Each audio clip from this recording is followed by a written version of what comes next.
Orang lain itu kadang memberi saran dalam bisnis itu bukan bisnis yang dia jalankan. Kadang yang sesungguhnya tidak dibuka, ada sesuatu yang kita tutupi. Karena kalau kayak gitu ya sama dengan menciptakan saingan baru gitu. Betul. Ilmu yang disebarluaskan secara umum itu ilmu yang nggak ada uangnya. Mau mengajari aku menjadi pintar juga akan tersinggung atau mutung. Keluarga malah jadi istilahnya nggak wawuhan gitu gara-gara warisan.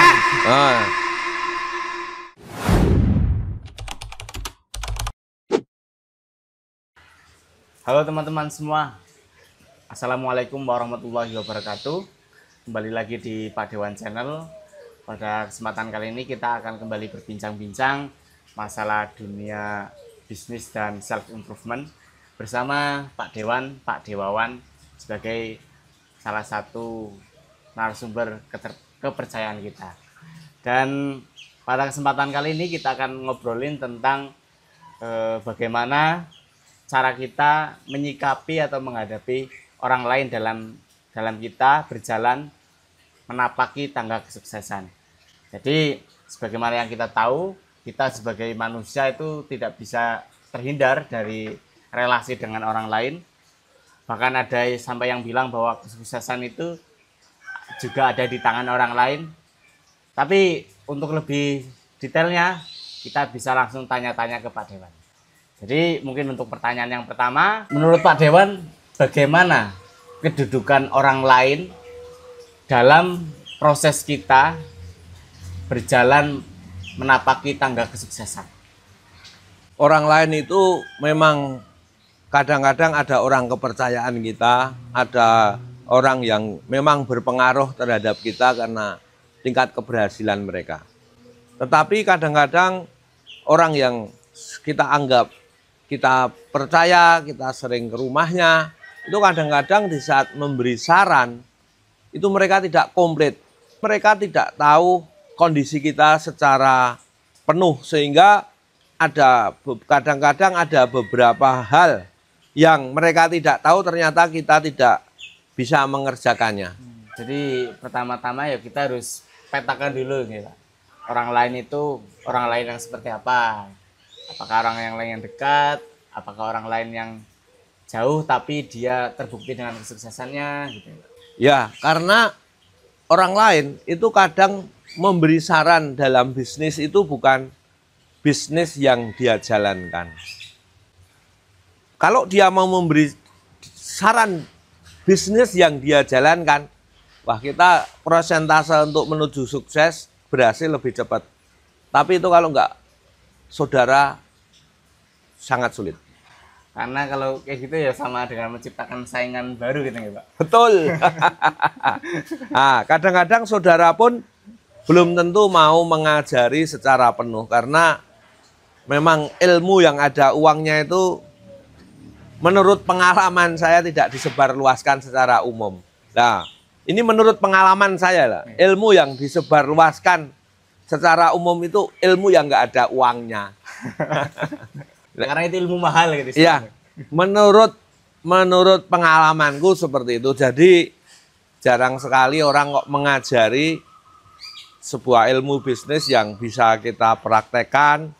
Dia mau mengawali, dia mau mengawasi, jarang sekali ya. Karena bisnis itu kan semua orang juga mungkin orang punya uang itu juga banyak, orang bisa mengerjakan juga banyak. Tapi orang yang mau mengajari secara penuh di saat ada kesulitan, penyelesaiannya begini. Kadang-kadang penyelesaiannya itu kan ibarat mobil mogok, sudah didorong 3 orang, cuma kurang sedikit mobil itu sudah jalan, tapi kita sudah nggak kuat untuk mendorongnya. Lah, ada orang baru langsung jalan. Ya karena ilmu itu sangat mahal sehingga jarang orang-orang yang rela untuk mengajari dengan sepenuh hati. Betul. Menurut pengalaman saya, jarang orang yang mau mengajari, membesarkan orang lain tanpa dia ada kepentingan. Tanpa ada kepentingan. Berarti kalau begitu seberapa penting Pak, peran orang lain dalam kehidupan kita menjalani atau menapak tangga kesuksesan itu? Wah, sangat penting nih. Kalau dalam agama itu sering ada pujian wong kang soleh kumpulono. Itu ya dalam bisnis, kalau Anda ingin sukses ya berkumpul dengan teman-teman yang sama. Karena yang dihadapi hampir sama dan kita bisa mendapatkan cerita yang sama walaupun penyelesaiannya belum tentu mereka mau mengajari seperti yang sesungguhnya. Jadi karena betapapun misalkan ya istilahnya ada orang yang bilang kan ketika orang berkumpul dengan penjual minyak wangi akan ketularan wanginya. Jadi ya sangat penting dan perlu kita istilahnya fokuskan untuk kita ada dalam circle orang-orang yang memang sukses gitu. Betul, betul banget. Jadi di saat kita berteman dengan orang-orang yang sukses, kita itu akan banyak mendengarkan kata-kata tentang keberhasilan, tentang optimisme, tentang jalan bagaimana menuju ke sukses. Tapi itu untuk masuk di dalam lingkungan itu juga tidak mudah. Sebetulnya memang orang tua ya. Kadang orang tua itu memang bisa bangga melihat anaknya sukses. Tapi kalau teman apa bisa ya? Melihat temannya sukses, kita nggak sukses itu, atau apalagi menyaingi kita, apa bisa ya? Makanya orang yang sukses itu kadang-kadang juga banyak dipengaruhi oleh orang tua mungkin ya. Banyak bisnis yang besar itu bukan generasi pertama ya. Karena mengumpulkan uang 100 juta pertama atau 1 miliar pertama itu bukan perkara yang mudah. Sulitnya bukan main gitu ya. Ya Mas Uus coba saja. Oke. Jadi ya sangatlah penting ya keberadaan orang lain itu dalam kehidupan kita menapaki kesuksesan. Karena kalau misalkan kita pengen sukses, setidaknya ketika kita ada dalam lingkungan orang-orang yang sukses ya sedikit banyak pemikirannya, kata-katanya, prinsip-prinsipnya itu ya bakal masuk dalam diri kita. Secara tidak sadar kita itu sering terpengaruh oleh orang lain. Contohnya saya pernah mau dipengaruhi untuk membuat mesin batako ya, bikin batako. Waktu itu kami tidak tertarik ya, tapi karena omongan mereka, usulan mereka itu sangat bisa diterima. Kamu ada toko besi, semennya bisa dipakai, sudah pasti, sudah punya jaringan, sudah punya ini, masuk sekali. Tetapi ada titik-titik tertentu, kalau mesinnya rusak bagaimana? Karena kita nggak bisa nyervis ya. Dia bilang, gampang, nanti orangku bisa dipanggil. Wah, nek pas rusak, uangmu nggak hadir bagaimana? Kan banyak yang lain. Untuk mengantisipasi itu kita mesinnya tidak hanya satu, bikin 2. Setelah dia meyakinkan, dia memberi contoh, dia memberi hitungan, dia memberi gambaran-gambaran yang akhirnya gambaran itu bisa kita terima. Tetapi ada detail-detail yang kita tidak bisa menyelesaikan dan itu menjadikan faktor kegagalan. Berarti dengan tadi pengalaman membuat mesin batako mungkin gampangannya kira-kira cara terbaik untuk menanggapi saran, masukan, atau bahkan kritik dari orang lain itu gampangannya apa saja gitu? Sebetulnya kalau memang bertanggung jawab benar-benar, dia itu tidak mudah memberi pelajaran pada orang lain ya. Karena rentetannya itu panjang sekali ya. Ya seperti saya katakan dalam video yang kemarin, kata-kata itu cuma banyak, ada beberapa yang kita ulang ya. Begitu Anda memberi saran orang lain, Anda memberi gambaran pada orang lain, itu banyak sekali hal-hal yang harus diikuti. Nah, apakah memang dalam hatimu itu akan mengajari mereka sampai sukses? Atau cuma sekedar ngomong? Atau cuma sekedar memberi wacana? Lah, kecuali kalau memang dalam hatinya mereka itu memang akan membuat sukses, beda. Mereka akan bertanggung jawab membantu mengatasi setiap ada masalah sampai betul-betul bisa. Dan itu akan tercatat dalam sejarah kehidupan. Tidak akan terlupakan. Memang harus ada niat ibadah ya, bahwa membuat orang lain berhasil itu bukan semata-mata keinginan yang biasa, itu sangat luar biasa, sangat mulia, sangat mulia sekali, karena harus banyak hal yang harus kita korbankan, atau kalau tidak kita korbankan ya banyak hal yang harus kita lakukan yang kadang-kadang tidak mengenakkan kita. Nah, apakah mereka akan melakukan itu atau sekedar cuman janji-janji saja? Jadi ya pertama yang perlu kita istilahnya perhatikan, kita lakukan ketika kita mendapat saran, masukan itu kita juga harus pertimbangan dulu. Kita jangan langsung diterima gitu saja gitu ya Pak. Ya, sebenarnya sebagai orang yang berpengaruh, jangan mudah memberi janji kepada yang lainnya. Atau memberi gambaran-gambaran yang orang lain itu kepencut, ternyata tidak mampu kita atau tidak mau untuk memberi penyelesaian selanjutnya.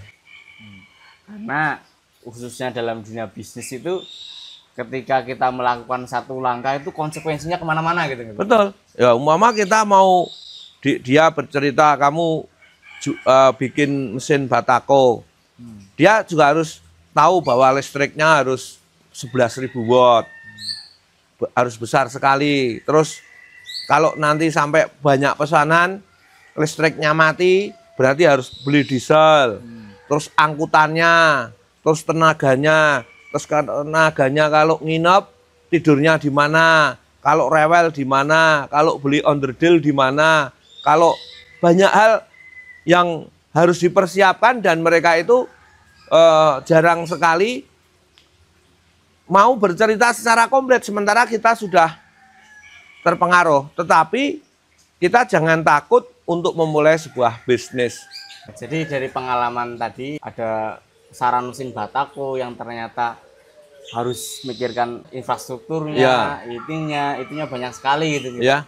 Jadi ya pertama-tama kalau misalkan kita memang sedang memulai bisnis, itu harus yang memang kita kuasai, atau setidaknya kita bisa menghandle ketika orang yang kita pasrahkan di situ itu berhalangan. Ya, sebetulnya memang pengusaha yang sudah agak besar itu kalau mau dia mengajari, saya yakin dia bisa. Cuma mau nggak dia berbesar hati untuk mengajari dan bisa menjadi pesaing mereka. Nah, itu yang tidak mudah ya, kecuali pada orang tuanya atau saudara dekat. Karena dalam dunia perbisnisan itu ketika misalkan kita mengajarkan sesuatu yang itu sangat esensial, itu menimbulkan potensi menjadi pesaing gitu. Ya jelas, karena bisnis kan tidak sulit untuk dibatasi. Kamu hanya di sekitar sini saja, kamu hanya sekitar sini saja, kan nggak bisa. Kita bisa kemana-mana dalam menjual. Nah, kalau kemana-mana, dan mungkin pada awalnya mungkin nggak nyaplok punya yang orang yang ngasih saran itu, tapi mau nggak mau tercaplok juga gitu. Ya, kalau berdasarkan pengalamanku, iya, yang ngajari itu kadang-kadang juga kena dampaknya. Kecuali kalau memang sudah ada niat bahwa aku memang mau mengajari sampai bisa dan kamu menyaingi aku, nggak apa-apa. Tapi ya tidak mudah mungkin ya. Kecuali itu yang saya lihat, kalau anak dengan orang tua mungkin bisa ya, itu bisa wis dilakokke anakku, itu. Tapi kalau di saudara kok ya, apalagi orang lain, waduh, nggak tahu. Kalau mungkin ada yang bisa, hebat sekali. Itu pekerjaan yang sangat mulia, mengajari mereka sampai bisa. Karena istilahnya bisnis itu kan sangat erat kaitannya dengan uang. Dan kalau dalam cerita-cerita kan banyak keluarga malah jadi istilahnya nggak wawuhan gitu, gara-gara warisan. Betul banget. Ya memang yang sering kita dengar itu bukan hal yang memang inti darinya, inti dalam berbisnis, tapi sesuatu yang masih jauh sekali. Dan orang sering memberi janji nanti begini, tapi di saat mereka menghadapi kesulitan mereka belum tentu mau membantu. Termasuk mungkin di luaran sana kan banyak konten-konten bisnis harus seperti ini, harus seperti itu. Itu sebenarnya ya kalau kita pertimbangkan secara matang sebenarnya masih sangat kurang gitu ya. Ya kan kadang-kadang yang sesungguhnya tidak dibuka, ada sesuatu yang kita tutupi. Kadang-kadang kita juga di saat menyampaikan kalau dia tidak longgar hati, ya akan tersinggung, akan tidak mau bahwa walaupun maksud kita baik, kalau mereka tidak mengakui bahwa ini adalah guruku, ini adalah sahabatku yang mau mengajari aku menjadi pintar, juga akan tersinggung atau mutung. Nah, itu yang sangat sulit itu. Padahal untuk selalu dalam posisi siap dan sadar, kita memberi omongan yang baik, omongan yang tidak menyakiti, omongan yang menyenangkan, tidak mudah. Sangat-sangat sulit. Sangat sulit ya, kadang-kadang kan kita sendiri tidak siap dalam perjalanan. Mungkin pekerjaan kita baru sibuk atau pekerjaan ordernya baru banyak, sementara binaan kita minta bantuan, sementara dia juga dapat pesanan. Nah itu ya, mereka yang mampu melahirkan bisnis orang baru luar biasa. Jadi dalam dunia bisnis itu ya istilahnya sangat kompleks, sangat ketat, dan ketika ada orang yang dengan legowo istilahnya mengajari sehingga melahirkan generasi selanjutnya yang sukses, wah itu sangat mulia, bukan main. Ya, harapannya seperti itu. Tetapi sebenarnya juga harus ada dua pihak, baik yang mengajari maupun diajari, harus sering komunikasi, sering sharing, maupun ya sering, sangat sulit ngomongnya itu, karena ini memang dalam kehidupan itu sulit sekali untuk dipraktekkan. Saya jarang sekali orang yang ketemu orang yang mau mengajari dengan tulus tanpa ada kepentingan. Ya, karena kebanyakan orang ketika menjalin relasi ya ada kepentingan baik terbuka atau tersembunyi gitu, Pak. Ya, itu tidak mudah. Kan mungkin ada yang memang saran itu sangat membangun sehingga ketika kita mengikutinya itu akan membawa efek positif bagi kita. Tapi kan saya kira tidak jarang gitu, ada saran atau masukan atau bahkan kritik yang justru kalau dalam pikiran kita tuh nggak masuk. Nah mungkin kalau kita menghadapi yang semacam itu gimana cara kita bersikap atau cara kita menolak gitu katakanlah? Ya kita harus ada orang kedua atau orang ketiga yang selalu kita ajak mereka untuk pertimbangan, sehingga kita bisa silahkan berembuk dengan sana bahwa pengambilan keputusannya tidak kita sendiri. Jadi istilahnya itu yang melempar ke orang lain gitu. Sebetulnya bukan melempar ya, tetapi mereka sering memaksa kita itu sudah tidak mau dengan bahasa yang lembut, tapi masih karena power dia lebih kuat dia memaksa. Akhirnya ya kita bilang bahwa ini bukan punya kita, punya beberapa orang.